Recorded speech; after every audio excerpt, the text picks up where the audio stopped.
Did you know that almost every website on the internet has hidden pages? Pages the developer forgot to delete, forgot to protect, or simply didn't think anyone would ever find? These pages can contain admin panels, backup files, old login forms, or even passwords in plain text. And hackers find them every single day. In this video, I'll show you exactly how they do it and what they find there. Before a hacker attacks anything, they do recon. Recon, short for reconnaissance, is the very first step of every penetration test. It means gather as much information as possible before you touch anything. Think of it like a burglar who doesn't just walk up to the front door and kick it in. First, they watch the house. They check every window, every door, every possible entry point. Hackers do the same thing, just with websites. And one of the most powerful recon techniques is finding pages that aren't supposed to be found. When developers build a website, they create dozens of pages, files, and folders. Some of them are public: the home page, the login page, the contact form. But some of them are not. Maybe the developer built an admin panel at /admin and forgot to restrict access to it.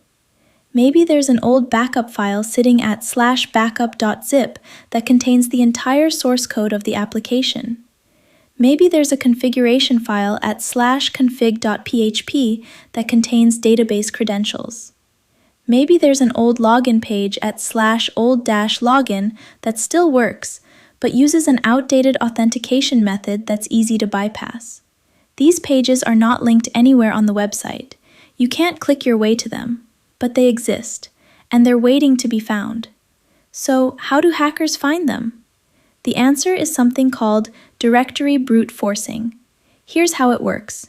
Hackers use a word list, a text file containing thousands of common folder and file names, things like /admin, /login, /backup, /config. These word lists exist because developers all over the world tend to name their files and folders in the same predictable ways.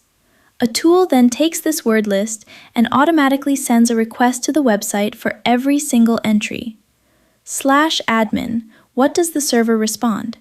/backup, what does the server respond? /config.php, what does the server respond? And this is where HTTP status codes become extremely important. If the server responds with 404, that means the page doesn't exist. Move on. If the server responds with 200, that means the page exists and is accessible. That's exactly what a hacker is looking for. But here's something most beginners don't know. If the server responds with 403, that means the page exists, but access is forbidden. A 403 is almost as valuable as a 200, because now the hacker knows the page is there. They just need to find a way around the access restriction. This entire process, sending thousands of requests, checking the responses, happens automatically in seconds. Now, no hacker does this manually. They use tools. The three most popular ones are Foxbuster, GoBuster, and Dirbuster. They all do essentially the same thing: automated directory brute forcing, but with different features and speeds. My personal favorite for beginners is Foxbuster. It's fast, it works recursively, meaning it automatically scans subfolders it finds, and it's very beginner-friendly. I actually have a dedicated video on Foxbuster where I show you exactly how to use it step by step. Okay, so now you know how directory brute forcing works. But before you run your first real scan, there are a few things you need to understand first. Otherwise, you'll get results that make no sense, miss half of what's actually there, or get yourself blocked before you find anything interesting.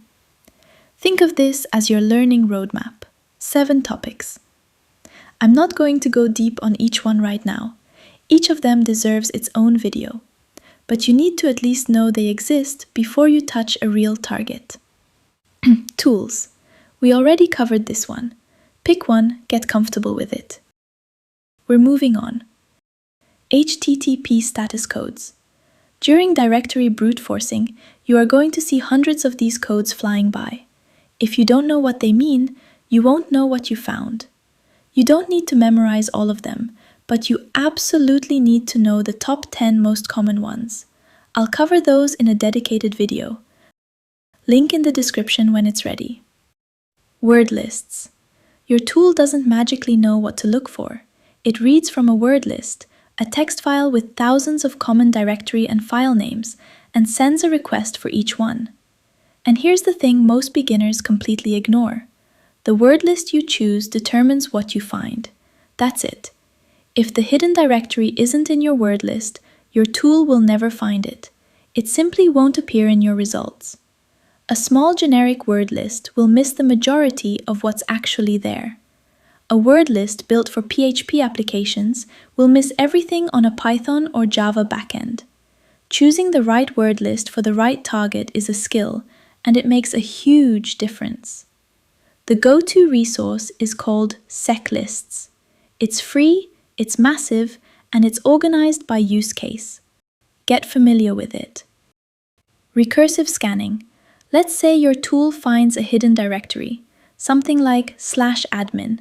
Great, but what's inside /admin? Your tool has no idea, unless you tell it to look. Recursive scanning means the tool automatically goes deeper. It finds /admin, then scans inside it, finds /admin/config, scans inside that, finds /admin/config/backup, and so on, level by level. Without recursive scanning, you only see the surface layer. And in my experience, the most interesting things are never on the surface. File extensions. Most tools by default only look for directories, but files can be just as valuable, sometimes more. Think about it. A developer might leave a file called backup.zip sitting in a folder, or config.php with database credentials inside, or a .env file containing API keys and passwords, or even a plain .txt file with notes from the development process. None of these will show up unless you specifically tell your tool to look for those file extensions. Always think about what technology the target is running and add the relevant extensions to your scan. Authentication headers. Here's something that catches a lot of beginners off guard. Some pages simply don't respond normally to unauthenticated requests. They return a 404 or redirect you away, even though the page exists and works perfectly fine when you're logged in.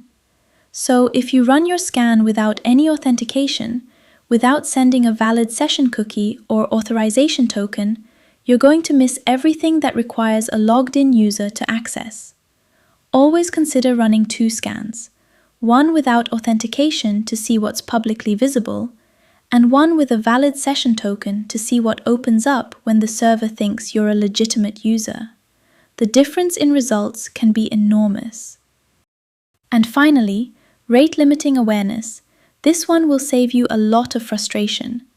Directory brute forcing sends a huge number of requests in a very short time, hundreds, sometimes thousands, and modern web applications are designed to detect exactly this kind of behavior.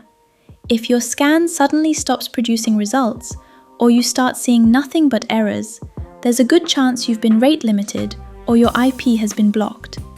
The server noticed what you were doing and shut you out. The solution is simple but counterintuitive. Slow down. Add delays between requests. Don't treat speed as a priority during recon. A slow scan that completes is infinitely more useful than a fast scan that gets blocked after 30 seconds. These 7 topics are your foundation for successful directory enumeration. You don't need to master all of them today, but you need to know they exist so you know what to learn next. Now you know how hackers find hidden pages on any website. But knowing the concept is only the first step. In my Ferox Buster video, I show you how to run this attack yourself on a real hacking lab. Juice Shop is perfect for this if you haven't set it up yet. Link is in the description. If this video saved you hours of Googling, a like takes 1 second and helps other beginners find this content. Subscribe if you want the full picture, from recon all the way to exploitation. See you in the next video.